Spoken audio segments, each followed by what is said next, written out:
আসসালামু আলাইকুম, ঈদ মুবারক।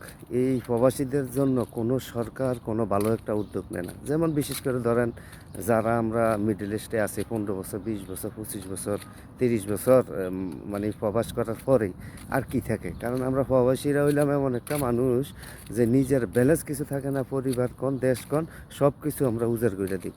তো ওই শেষ বয়সে দেখা যায় যে 20-22 বছরের সময় যদি বিদেশ যায় মানুষ, 30 বছর বিদেশ করলে তার বয়স মনে করেন প্রায় 50-এর উপর হয়ে যায়। তো তার আর জীবনে আর কী থাকে কোন? তো এই তার সৌন্দর্য তার যৌবনটা তো এই বিদেশে কাটাইছে। তো সে ওই 50-60 বছর বয়সের সময় যখন সে দেশে যায় একবারে, তখন সে তার পরিবার কোন দেশ কোন সবার কাছে একটা বোঝা হয়ে যায়। কারণ প্রবাসীরা যে উদারতা দেখাইয়া মনে করেন সব টাকা পয়সা ফ্যামিলিরে দেয়, তার ব্যালেন্স তখন জিরো থাকে। তখন পরিবারের কাছে এই প্রবাসীরা একবারে মানে হাসির পাত্র হয়ে যায়, ঠিক আছে? কারণ তার কোনো মূল্য থাকে না, কারণ তার কাছে টাকা নেই। টাকা থাকলে পরিবার কোন দেশ কোন সবার কাছে একটা মূল্য থাকে। যখন তার কাছে পয়সা থাকে না, তখন তার খোঁজখবরও পরিবার ওই ঠিক মতন নেয় না, তারও অবমূল্যায়ন করে, রাষ্ট্র অবমূল্যায়ন করে।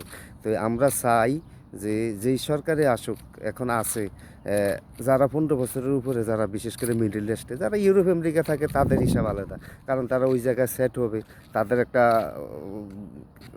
মানে সামনে ভালো একটা উজ্জ্বল ভবিষ্যৎ আছে, তারা এত চিন্তা করে না। তাই আমরা যারা মিডল ইস্টে আছি, কমপক্ষে সরকার যারা 15 বছরের উপরে থাকে এককালীন তাদেরকে একটা পেনশনের আওতায়, ঠিক আছে? এককালীন, যাতে পরিবারের বোঝা না হয়। যে যাই কিছু সরকার রাষ্ট্রীয়ভাবে যে ভাতাটা পাইব, এই ভাতাটা দিয়া সে কোনোরমে মনে করেন বাকি যে জীবনটা যতদিন থাকবে স্বাচ্ছন্দ্যভাবে কাটিয়ে যেতে পারবে। কারণ মনে করেন কার কার দিকে চাই থাকবো, ওই সময় দেখা যায় সবাই বোঝা, কেউ তার দিকে চাইবো না। শেষ বয়সের সময় টাকা না থাকলে একবারে মনে করেন তার জীবনটাই বিতা।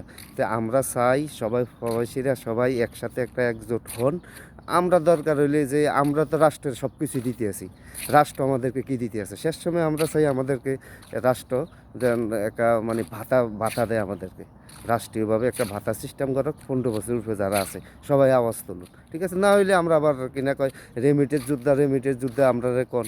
তো আমরা তো দিতে হইলে বালা। এখন রাষ্ট্র এখন আমাদেরকে দক, 20 বছর 25 বছর তো আমরা দিছি রাষ্ট্রে। এখন রাষ্ট্র যে বাকি সময়টুকু আছে, এই সময়টুকু রাষ্ট্র আমাদেরকে দক কিছু, আমরা যেন বাকি জীবনটা একটু মনে করেন যে ভালোভাবে মানে কাটাতে পারি, ঠিক আছে? কারণ যারা সরকারি চাকরি করে 15 বছর 20 বছর, তাদেরকে তো সরকার রাষ্ট্রীয় ভাতা দেয় না, দিতেছে তো। তো আমরা তো আর কম না।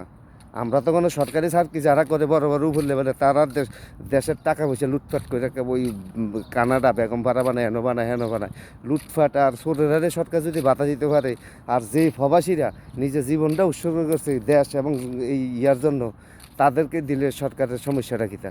আমরা সবাই আওয়াজ তুলুন কারণ রাষ্ট্র কোনো দিন মনে করেন যদি রাষ্ট্র নাগরিকের প্রতি তারা অবহেলা করলে কিনা নাগরিক তার মানে অধিকারটা আদায় করে নিতে হয়, ঠিক আছে? আমরা একজোট হই আমরা অধিকার আমরা আদায় করে নিব।